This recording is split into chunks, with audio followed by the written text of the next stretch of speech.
Hello my friends, Nicolette here with Inspired Living Feng Shui. Happy New Year. It's January 2019 and my prayers for this new year are for new opportunities, creativity, fun adventures.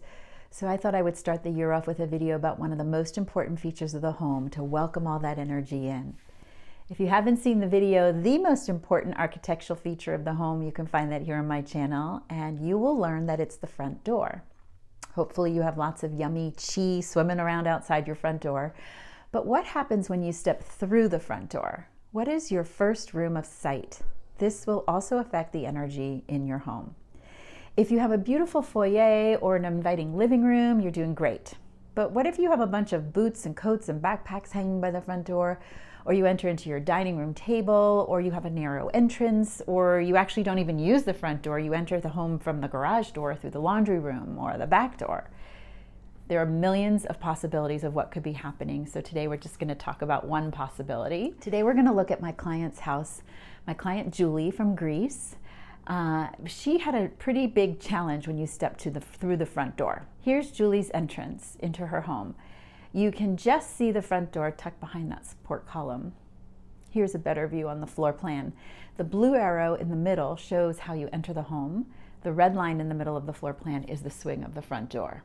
So the energy at the front door is the most important energy to look at because how it enters the house will affect the people living in the house. The little gray square is the support column. So right at the entrance, you see there are two possible ways to move into the house as you step through the front door.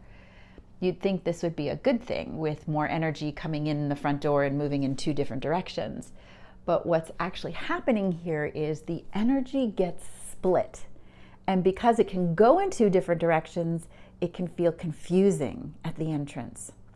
So the family living here can feel rather confused as they enter their space and not know why. And if you're already a little bit off right when you get home, you can take that discomfort out on your spouse, your children, on yourself. It can create confusion on how to communicate with your family or decide on the best place to take a vacation or even to move your business forward. And over time, that split of energy at the front door can create a split in relationships with your spouse or create more challenges with your children. Some of the things that were happening with Julie. You will see one direction leads to the living room and one direction leads to the dining room. According to Feng Shui principle, it's best to enter your home into a living room so that when energy comes in, it's welcomed and invited to take a seat and hang out with you for a while and nourish your family in healthy and dynamic ways.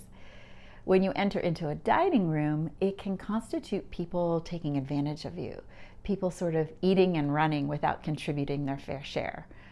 It's also a wealth leak because the dining room table in Feng Shui represents our long-term financial investments. And in this home, the dining room table is too close to the front door. Julie, the wife and mother of the family, felt like she was doing all the work in the home: cleaning, cooking, shopping, dog care, child care, husband care. No one else was contributing. Another culprit in this is this poison arrow created by that support column. The sharp edge of one corner is like a knife edge, and it's pointing directly at the front door, so it actually points at each person as they enter their home. It's like instantly being attacked when you get home. And this can create some problems in a family because even without doing anything, everyone could feel assaulted as they come home to the place that's supposed to be their safe place, their haven, the place where they rest and relax and rejuvenate. For this client, given Julie's stresses at home and at work, yes, her issues were showing up in both places, which can be a symptom of that split at the front door. I suggested she build a wall of some kind and close off one of the entrances into the home. That's the big green line there in the middle. It's a big mundane fix, meaning it's something common and ordinary versus an esoteric cure like a crystal. Although I think a crystal could have helped this family, the trick in a practitioner is to find the best cure for the issue at hand and for that family. And I thought this cure would really serve to better help balance everyone out a little bit. Because we want to welcome energy and people into our living rooms and we don't want the dining room table to be too close to the front door, you can see we closed off the entrance into the dining room. Now energy only has one way to come into the house, into the living room.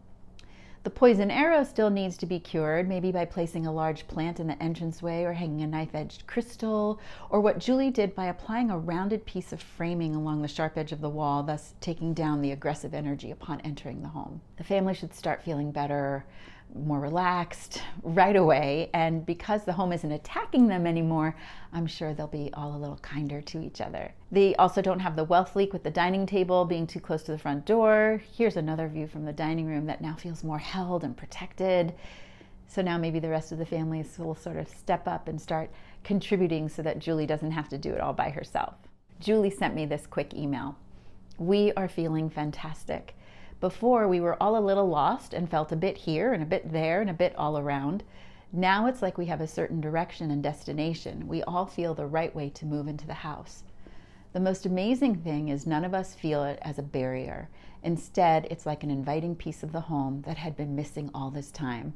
I'm so grateful for you and all you have done for us. Thank you. You are so welcome, Julie. It's my joy to share the ancient wisdom of Feng Shui and celebrate the magic it creates in all of our lives.